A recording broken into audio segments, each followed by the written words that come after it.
The fact is that all of these foundations are placing their resources on workforce development. So I think that's significant. It's less about the award and more about the fact that you have two outstanding initiatives that have been designed and implemented by foundations that are focused on the workforce challenges that we have in America, and the workforce challenges are enormous.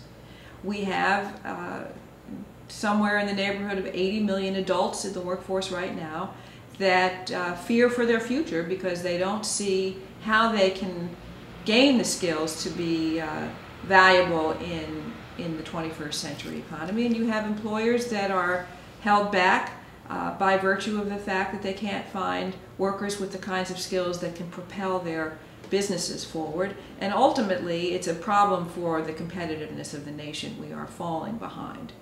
What's different is that it is an agreement on a set of principles, a set of ideas that can take any number of forms based on local circumstances. It's a general agreement across several different kinds of foundations, all of us concerned about the challenges of the American workforce.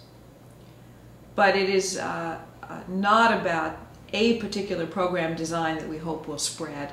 It's about a set of ideas that we hope will take root in many different forms across the United States. And these are ideas that emerge out of local practice. It's not out of something that we concocted way up on high.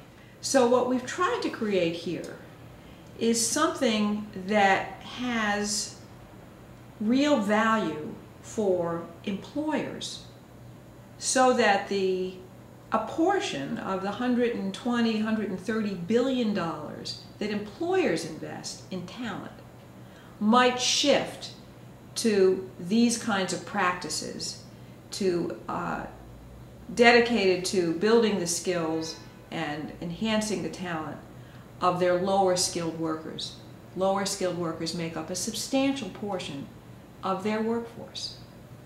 So one is that if there is genuine value for employers, the idea is that some resources will shift from higher end employees, that they typically are the beneficiaries of the large investment that the private sector makes in talent, to this portion of the workforce. That's number one. Number two is if it becomes a better way for the public systems to operate, if they are inventing on the ground a way that works better for public systems, then there might be a reallocation of public resources toward these kinds of practices.